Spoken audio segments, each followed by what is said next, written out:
Right, Shalom, giving all praise, honor, and glory unto Yahweh, Ba'ashem Yahushai, Ba'ashem Rakakadash, double honors to the elders and apostles of Great Millstone at all well. Shalom to you, Akim, we pushing this word around the globe with faith and in truth and in sincerity. This is the brother Caleb from the GMS London Forecasters Camp, back through the spirit and power of Yahweh, Ba'ashem Yahushai, to do another lesson, Lord willing, it will be edifying. As always, I'd like to start by saying that we are the real Hebrew Israelites.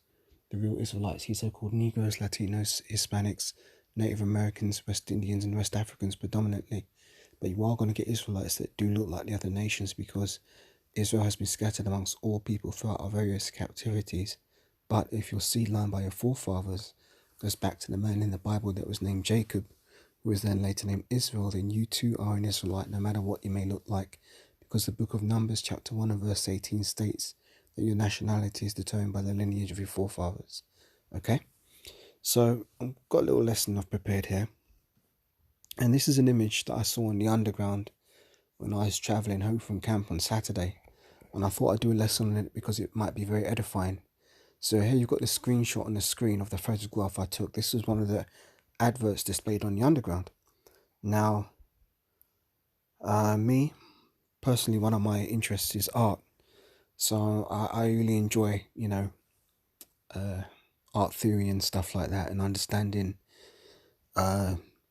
symbolism and meanings in images and so on and so forth. It's something that I've always been interested in. It's always come very naturally to me. So I saw this picture and I immediately was able to decode what I interpreted this image was really showing. So let's have a look at it. It says, new Experian boost, instantly boost your credit score. So you've got this company called Experian or whatever, and they're talking about credit scores. Now, at the top left, you've got a rocket. Okay, some spaceship. We know Esau didn't go to the moon, so, it's kind of laughable. But on the bottom right, you've got a hand. And in the middle, the hand's holding a phone. And what appears to be on the screen are 3 nines. And it's saying instantly boost your credit score. And it's got 3 nines. Okay, well, what would happen if we were to, I don't know, let's say we were to rotate this image and to look at it now. What would we see? So we see the rocket in the bottom right and the hand in the top left. Now it's interesting because in art theory, in the Western Hemisphere, we generally tend to read from the top left corner to the bottom right of a page. Because if you imagine you're reading an English book, you start at the top left of the page, your eye gradually moves down to the bottom right of the page as you read, and then you turn the page over. Well, this is a graphic design principle which is commonly employed because our eyes have been trained over here in the West, places like England, America, mainly English-speaking countries where you read from left to right. Our eyes are so conditioned to doing that as we grow and we become older and adults, we naturally have a habit of looking at the top left of an image and our eye going down to the bottom right. So you could really draw a diagonal line from the top left to the bottom right, which is what this image is doing here. As you can see, the line from the hand to the rocket is making a perfect diagonal from the top left to the bottom right. And if I was to rotate this image again, you would see it does the same thing. From top left to bottom right, you're going to read the image that way, which shows Esau's being slippery and tricky, and he thinks he's smart, but he ain't that smart. So if we undo this, cancel that transition, cancel, discard. Right. So we're going to look at the image this way, So those numbers that were 3 nines now become 3 sixes. You see? So it says 666 on the phone. Now, the phone is being held by a hand. And what type of hand is holding that phone? Does that look like a human hand? No. It could be a hand that's wearing gloves, but you can't see any edge to the glove. So you have to look at it and think, well, hang on, is this kind of like a synthetic human? Because it's not skin you're seeing something that isn't skin. Something that should be skin, but it's not skin. So it's therefore, synthetic, not real. So what we have is that the hand, and what hand would be holding the phone? the thumb is on the outside of the image. So that would suggest that the phone is being held by the right hand, because when you hold a phone in your right hand, your thumb will be on the outside because your thumb is towards the outer edge of your arm. If you're holding the phone in this position, let me just rotate it quickly and show you what I mean. So that phone's being held by a right hand because you can clearly see the thumb on the right hand side of the phone. So let's flip it back again. So you've got 666. I don't know, that could be a cyborg hand. It doesn't look like a human hand. It certainly doesn't look like a human hand. If you zoom in, that is not skin. That's something simulating skin. So you've got a cyber hand holding a phone with 3 6s on it. Yeah? Now, for those of us who are in the truth, we understand that Esau's agenda, let me discard this here. Esau's agenda has always been to integrate man with technology, because that's the whole point of the mark of the beast. So before he puts the technology in you, Esau's scheme was to make you carry that technology always on you and to wear the technology. So what you've got your Apple smartwatches, and I think they're called smartwatches, or they're called Fitbits, I don't know. You know, you've got the smartwatches, you've got the smartphones which are always on your person. Yeah? And this already has the technology in it that Esau wants to implant into you. You see, because you can pay with your phone. You know, Apple Pay and all this kind of shit, you know. Just tap and pay with your phone. Esau wants to put that in your hand. So what have you got? The phone with the 3 6s, 666, I'm not making it up, being held by this hand, and it's the right hand. Doesn't this just scream Revelation 13, 15 through 18, I believe? Let's get it. So you got to be smart, man. Esau thinks he's slick, hiding things in his images, hiding his agenda in plain sight. So it says, Revelation 13 verse 15, and he had power to give life unto the image of the beast, that the image of the beast should both speak and cause that as many would not worship the image of the beast should be killed. And he causeth all, both small and great, rich and poor, free and bond, to receive a mark in their right hand,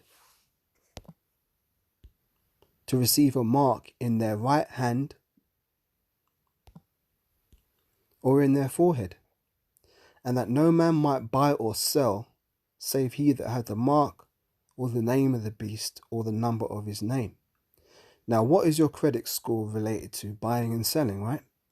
So obviously in this society, Esau has this bullshit called the credit score, and obviously that determines whether you're going to be, your track record, your history, your history of purchases and payments, and your job, employment history, all determines, all kinds of other factors determine your credit score.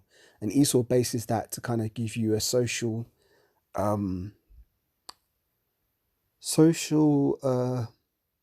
mobility score. Let's call it that.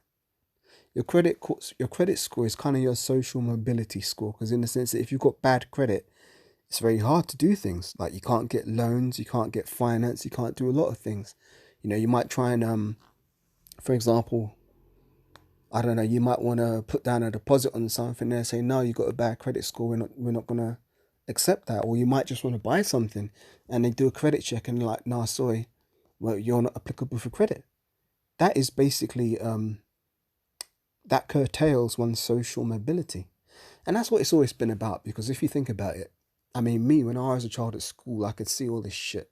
And that's why it used to piss me off, because it's like, the children who would generally do well at school were those who were complying with the system. And the more you complied, the more benefits you'd get.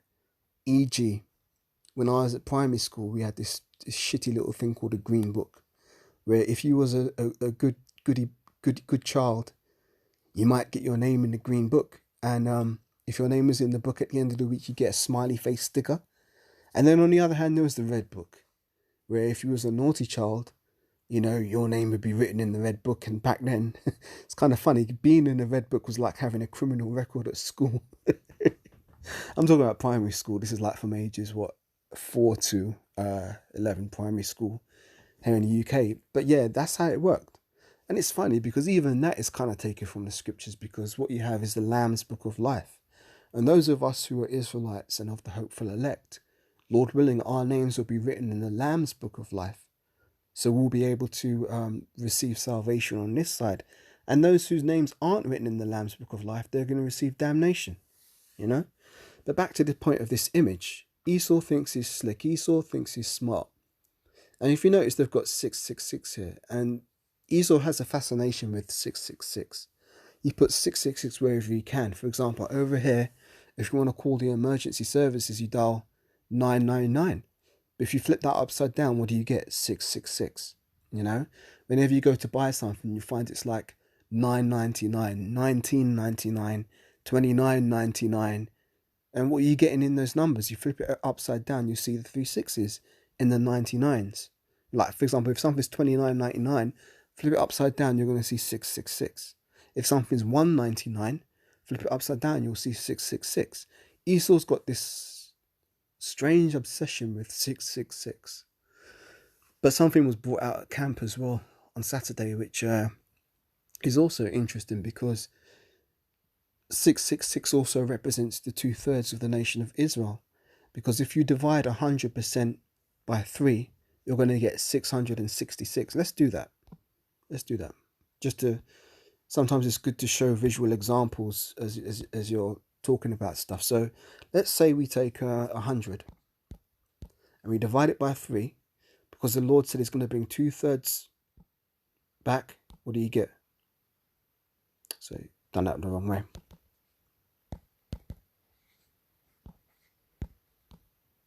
So if you divide it by 3, you get 33.333333 ongoing, reoccurring. Times that by 2, so 2/3, yeah? So 1/3 is 33.3. 2/3 equals 6.666666 reoccurring. So even the 2/3 of the nation of Israel who do take this mark of the beast are going to become part of that 66.666%. Now, if we jump back to Revelation, so like I hope I'm not going too deep with this, it says here, Revelation 13:16, and He causeth all, both small and great, rich and poor, free and bond, to receive a mark in their right hand or in their foreheads, and that no man might buy or sell, save he that had the mark, or the name of the beast, or the number of his name. Here is wisdom. Let him that hath understanding count the number of the beast, for it is the number of a man, and his number is 666. So what do we see in this image? Relating to credit scores, you see the 666. You see the right hand in which they intend to implant this technology. And, it's basically going to be your gateway to your social mobility in this beast system, to be compliant with it. So this image, although it may look very simple on the surface, is actually coded. And for those of you who may say, oh, you're reading too much into it, or you're seeing things that aren't there. Well, look, Esau's tricked people into thinking that there's nothing hidden in these images. They've taught people not to look at the subliminal. They've taught people to be carnal and just look at the superficial. Let's get these words, because these are good words I'm using for edification's sake. So let's talk about superficiality. I don't know what that's about. Let's look up the word superficial.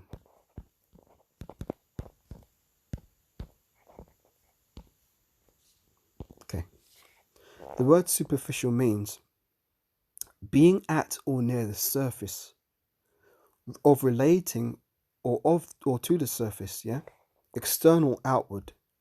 Concerned with or comprehending only what is on the surface or obvious, as in a superficial observer, which is what the vast majority of the world is. They're superficial observers, because most people in this world have not actually been taught to actually see. That's why so few people can draw very well, because they've never been taught how to actually see and interpret what it is their eye is sending through their signals to their brain, and to reproduce that through their hand on the paper in front of them. Not many people learn that, because that's not a skill that's really promoted in Esau society. You know, Esau would rather have people be doctors, lawyers, nurses, IT technicians. The visual arts are kind of like an afterthought, because the visual arts aren't really conducive to Esau's new world order. He doesn't really need artists en masse. He only needs a select few of illuminated individuals to promote the messages he wants to push forward, you know? So let's continue on. It says, shallow, definition 5. Shallow, not profound or thorough, a superficial writer. Apparent rather than real, insubstantial or insignificant. So that's superficial. If we look at I believe the word I'm looking for is antonym to superficial, it'd be subliminal, I suspect. So let's look up the word subliminal.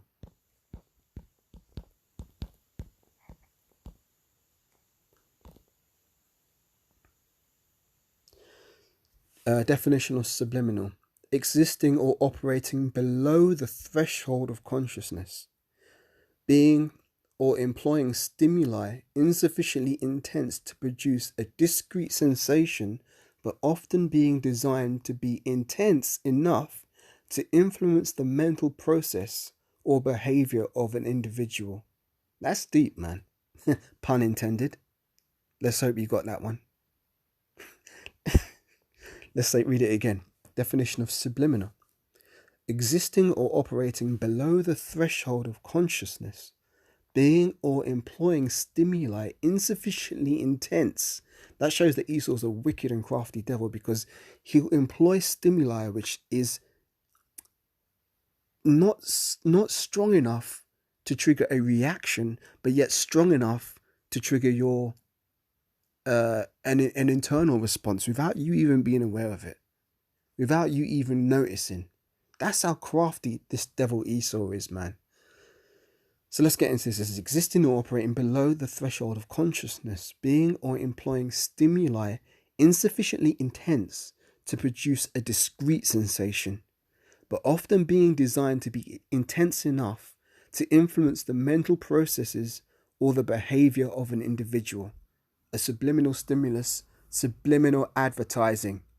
That's the point right there. The point of that is the point of this. It's subliminal advertising. And most people won't even think twice when they see that, but yet deep in their subconscious, it's registering. You know, you start to equate things with things because Esau works off associations. Okay, so you're looking at this, you think, oh, this is about credit score. Well, Experian's about credit score. Oh, I want to have a high credit score. I want to have 999 credit score. That's the highest, right? Well, I'm sure 1,000's higher than 999, but yet on a low level, we'll have the 999, which is inadvertently 666. And then they see the right hand and they see the phone and are, oh, well, this is the gateway to a great credit score. This is the gateway to more social mobility. This is the gateway to peace and safety and security in Esau's society. But you know, the scriptures say, for when they say peace and safety, then sudden destruction cometh upon them. Let me get that precept. Bear with me.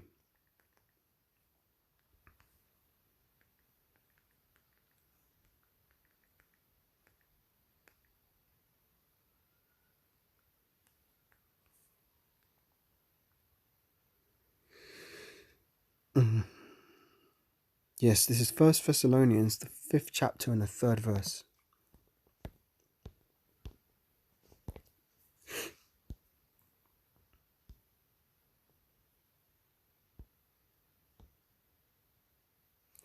This is 1 Thessalonians 5 and 3. Oh, is there any more in this? Now let me start from 1 Thessalonians 5 and 1. But of the times and the seasons, brethren, you have no need that I write unto you. For yourselves know perfectly that the day of the Lord so cometh as a thief in the night. For when they shall say peace and safety, then sudden destruction cometh upon them as a woman with child, and they shall not escape. But ye, brethren, are not in darkness, that day should overtake you as a thief. Ye are the children of the light, and the children of the day. We are not of the night, nor of the darkness. Therefore let us not sleep, as others do, but let us watch and be sober. For they that sleep, sleep in the night, and they that be drunken are drunken in the night. But let us who are of the day be sober, putting on the breastplate of faith and love, for an helmet, the hope of salvation. For the Most High have not appointed us to wrath, but to obtain salvation by our Lord, Yahweh Shai HaMashiach, who died for us, that whether we wake or sleep, we should live together with him. You know? So I think I've made the point of this lesson. You know, I don't want to go 3D. 3 deep. I think I've gone a little too deep already. The Lord willing, it's made sense what I've just explained. You know, you've got to be vigilant. You know, it's kind of hard to when the light is on. I was just speaking about the light in terms of in the parabolic sense, but when the light is on, it's kind of hard to pull someone back into the darkness because their light is on.